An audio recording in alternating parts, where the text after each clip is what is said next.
Good morning students, myself Shan Patel. Today we are going to start part 2 of chapter number 12 friction. जैसे कि बच्चों हमारा chapter number 12 चल रहा है फ्रिक्शन। लास्ट लेक्चर में मीन्स पार्ट 1 में हमने कुछ फ्रिक्शन के बारे में इंट्रोडक्शन दिया था कि व्हाट इज फ्रिक्शन, फ्रिक्शन क्या है।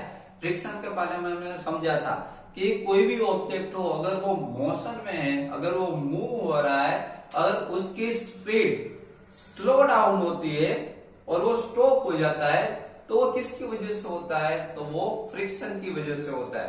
क्योंकि कोई भी ऑब्जेक्ट जब मोशन में होता है, जैसे कि समझ लो कि कोई भी ऑब्जेक्ट है इस तरीके से ऐसे मोशन में आ रहा है, बराबर, ओके।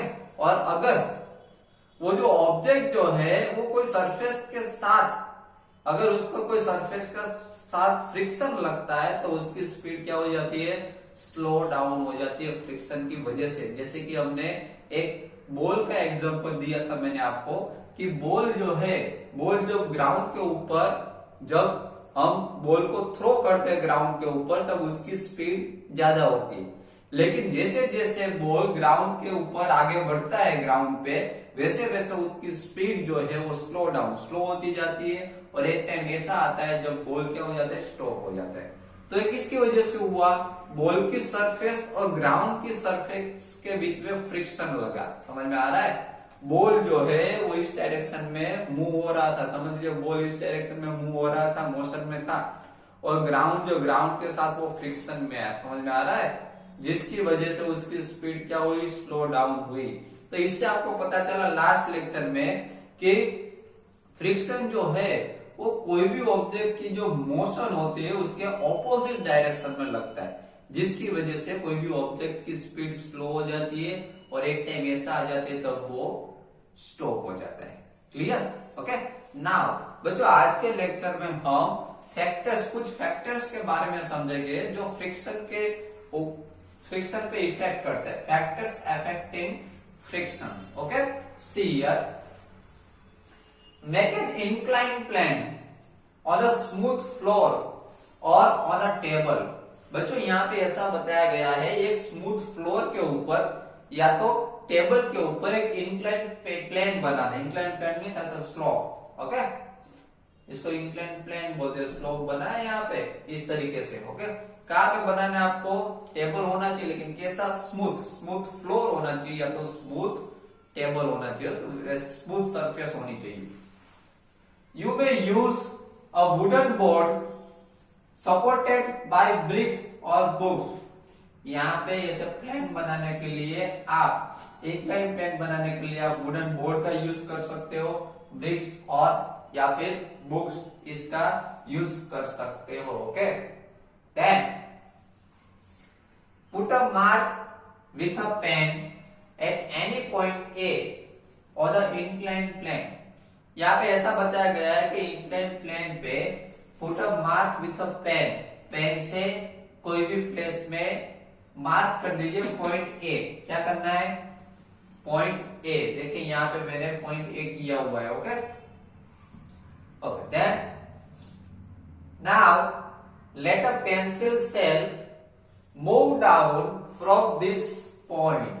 अभी क्या करना है, इस पॉइंट से, या आपको जो पॉइंट दिख रहा है जहां पे हमने पॉइंट ए किया है, वहां से हमको क्या करना है, pencil cell move down from this point. इस पॉइंट से पेंसिल सेल को, यहां से पेंसिल सेल को मूव करना है।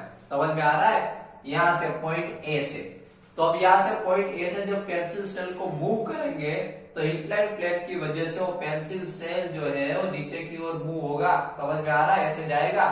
और सरफेस जो है ये टेबल है, ये जो आपको दिख रहा है ये टेबल है, ओके।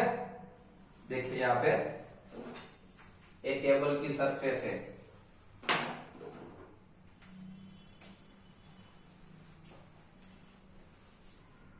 ये जो सरफेस है वो टेबल की सरफेस है, okay.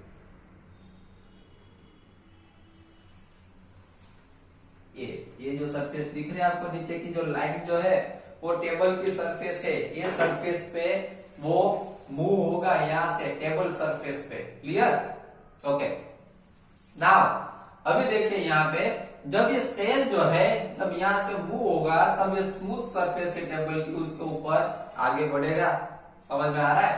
Okay, now how far does it move on the table before coming to rest. यहाँ पे ऐसा बताया गया है कि जब सेल को हम यहाँ से रिलीज करेंगे तब सेल आगे मूव होगा और हमको ये देखना है कि हाउ फार कितना दूर तक वो जाता है और बाद में वो अपनी रेस्ट पोजीशन में आ जाते हैं, वो स्टॉप हो जाते हैं। Okay, note down the distance, उसका डिस्टेंस हमको नोट डाउन करना है।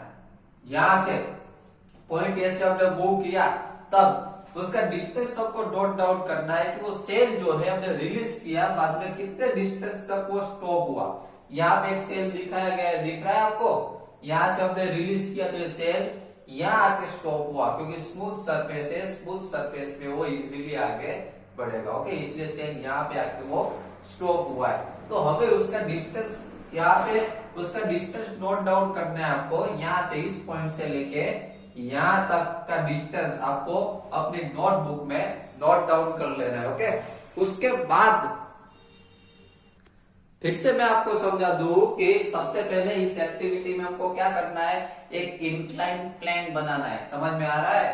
इंक्लाइन प्लेन इस तरीके से बनाना है जिसके लिए आप वुडन बोर्ड ब्रिक्स या बुक्स को यूज करके बना सकते हो। ओके, उसके बाद इंक्लाइन प्लेन के ऊपर एक प्लेस में मार्क करना है पॉइंट ए। जैसे कि हमने यहाँ पे पॉइंट ए मार्क किया हुआ है। ओके, अभी हमको क्या करना है, पॉइंट ए जो मार्क जो किया है वहां से, कहां से, पॉइंट ए हमने जो मार्क किया है वहां से हमको एक सेल, पेंसिल सेल, यहां से पॉइंट ए से हमको एक पेंसिल सेल यहां से रिलीज करना है और रिलीज होते ही वो पेंसिल सेल जो है ये टेबल की जो स्मूथ सरफेस में कहां तक पहुंचता है वो हमको देखना है और उसका डिस्टेंस मेजर करना है इस पॉइंट से लेके जहां तक वो पेंसिल सेल जहां तक पहुंचता है वहां तक हमको डिस्टेंस मेजर करना है। Okay, now spread sand over the table. अभी क्या करना है, पहले टेबल की जो सरफेस थी वो स्मूथ थी, अभी हमको वो जो सरफेस है टेबल की सरफेस के ऊपर सैंड स्प्रेड कर देने। क्या करना है, सैंड, इसके ऊपर सैंड स्प्रेड कर देनी है। ट्राई द एक्टिविटी अगेन, और फिर से हमको वो एक्टिविटी फिर से हमको करनी है। यहाँ पे देखिए इस तरीके से सैंड इस सरफेस के ऊपर ऐसे सैंड स्प्रेड कर देनी है। ओके, और बाद में हमको ये एक्टिविटी करनी है। अब हमने देखिए रेड कलर आपको दिख रहा है, हमने यहाँ पे सैंड हमने इसके ऊपर टेबल की सरफेस के ऊपर स्प्रेड कर दी। अब देखिए, अब सोचिए कि अब अगर हम पेंसिल सेल को यहाँ से ए पॉइंट से मूव करेंगे तो क्या पेंसिल सेल यहाँ तक पहुंचेगा? नहीं पहुंचेगा। क्यों नहीं पहुंचेगा? क्योंकि अभी जो सरफेस जो है वो रफ सरफेस हो गई, उसके ऊपर सैंड आ गई। समझ में आ रहा है? इसलिए फ्रिक्शन ज्यादा लगे। पहले स्मूथ सरफेस थी तो फ्रिक्शन कम लगता था, इसलिए सेल यहाँ तक पहुंचा, उसने ज्यादा डिस्टेंस कवर किया। लेकिन अब जो सैंड की वजह से क्या हुआ, सैंड की वजह से फ्रिक्शन जो है वो ज्यादा लगेगा, जिसकी वजह से सेल यहाँ तक नहीं पहुंचेगा, यहाँ तक या फिर यहाँ तक आके सेल क्या हो जाएगा, स्टॉप हो जाएगा। समझ में आ रहा है? तो यहाँ पे डिस्टेंस सैंड जब होगी तब डिस्टेंस सेल का कम होगा। Okay, now in which case is the distance covered the minimum. बताइए कौन से केस में डिस्टेंस सेल का जो डिस्टेंस है वो मिनिमम होगा? जब स्मूथ सरफेस थी केस 1 में या फिर हमने सैंड डाली तब? तो आपका आंसर होगा कि यस सर, हमने सैंड डाली सरफेस के ऊपर, सैंड स्प्रेड की, तब जो सेल का जो डिस्टेंस होगा वो मिनिमम होगा। ओके, क्योंकि सैंड की वजह से जो सरफेस है वो रफ हो गई और इजीली सेल जो है इजीली मूव नहीं कर सकेगा, उसको फ्रिक्शन लगेगा ज्यादा इसकी वजह से। Okay, now why is the distance covered by the pencil cell different every time. यहाँ पे ऐसा बताया गया है कि पेंसिल सेल जो डिस्टेंस कवर करता है एवरी टाइम, दोनों टाइम में अलग अलग क्यों आया? क्योंकि सरफेस की वजह से। किसकी वजह से अलग है? सरफेस की वजह से। पहले जो टेबल की सरफेस थी वो स्मूथ थी, जिसकी वजह से ज्यादा डिस्टेंस कवर हुआ, और बाद में जब सैंड स्प्रेड की गई तब इसकी सरफेस रफ हो गई, जिसकी वजह से क्या हुआ, सेल को फ्रिक्शन ज्यादा लगा और वो ज्यादा डिस्टेंस कवर नहीं कर सकेगा। समझ में आ रहा है? Okay, now does the distance cover depend on the nature of the surface on which the cell moves. यहाँ पे ऐसा बताया गया है कि डिस्टेंस जो है वो सरफेस के ऊपर डिपेंड करता है। सेल जिस सरफेस के ऊपर मूव हो रहा है वो सरफेस के ऊपर डिपेंड करता है। तो यस, डिस्टेंस जो है वो सरफेस के ऊपर डिपेंड करता है, क्योंकि अगर स्मूथ सरफेस होगी तो डिस्टेंस ज्यादा कवर होगा सेल का, और अगर रफ सरफेस हो गई तो उस पर फ्रिक्शन ज्यादा लगेगा, जिसकी वजह से कम फ्रिक्शन कवर कम डिस्टेंस कवर होगा। समझ में आ रहा है? तो सरफेस के ऊपर जो भी है, मेन सरफेस के ऊपर है, स्मूथ सरफेस है कि रफ सरफेस, उसके ऊपर डिपेंड है। Okay,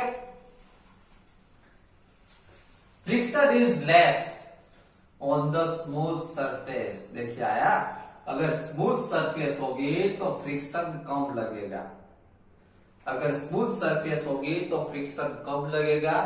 and friction is more on the rough surface, और अगर रफ सरफेस होगी तो फ्रिक्शन क्या लगेगा, ज्यादा लगेगा। ये बात दिमाग में फिट कर दीजिएगा, अगर स्मूथ सरफेस होगी तो फ्रिक्शन कैसा लगेगा, कम, लेस फ्रिक्शन लगेगा, और अगर सरफेस जो है, अगर रफ सरफेस होगी तो फ्रिक्शन जो है वो ज्यादा लगेगा। क्लियर?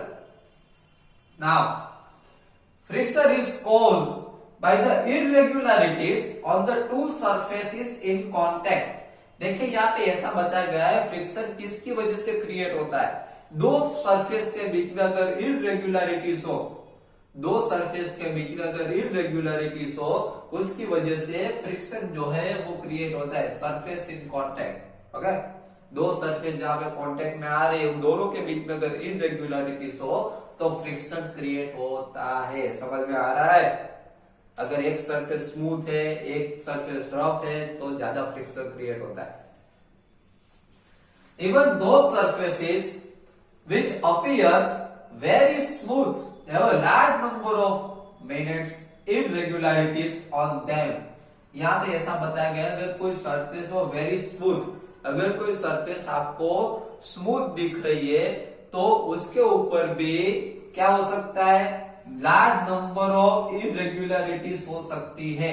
भले ही हमको स्मूथ दिखती हो तो भी उसके ऊपर भी लार्ज नंबर ऑफ इरेगुलरिटीज हो सकती है। On rough surfaces there are a large number of irregularities. तो जो रफ सरफेसेस जो होती है उसमें लार्ज नंबर ऑफ इरेगुलरिटीज होती है। समझ में आ रहा है? जैसे कि रफ सरफेस समझ लो कि एक सरफेस है, उसके ऊपर खड्डे हो, होल बनाए हुए हो। समझ में आ रहा है? तो ये रफ सरफेस हो गई उसकी। ओके, तो लार्ज नंबर ऑफ जो रफ सरफेस होती है उसमें लार्ज नंबर ऑफ इरेगुलरिटीज होती है। So the force of friction is greater if a rough surface is involve.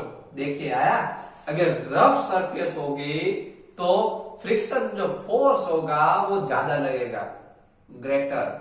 समझ में आ रहा है? अगर रफ सरफेस होगी तो फ्रिक्शन जो है वो ज्यादा लगेगा, जिसकी वजह से कोई भी ऑब्जेक्ट अगर मोशन में मूव हो रहा है तो उसकी स्पीड क्या हो जाएगी, स्लो डाउन, बहुत कम हो जाएगी, और वो उसका जो मोशन है वो एक टाइम ऐसा आएगा जब वो ऑब्जेक्ट जो है मोशन में वो स्टॉप हो जाएगा। ओके, तो बच्चों आज के लेक्चर में हमने पार्ट 2 में फैक्टर्स अफेक्टिंग फ्रिक्शन के बारे में समझा कि फ्रिक्शन जो है उसपे कौन से फैक्टर्स है जो इफेक्ट करते हैं। तो ये सरफेस वाला फ्रिक्शन जो है मेनली इफेक्ट करता है। अगर स्मूथ सरफेस होगी तो फ्रिक्शन कम लगेगा, और अगर रफ सरफेस होगी तो फ्रिक्शन ज्यादा लगेगा। ओके, बाकी के जो टॉपिक्स जो है वो बच्चों नेक्स्ट लेक्चर में पार्ट 3 में देखेंगे। Okay, thank you very much.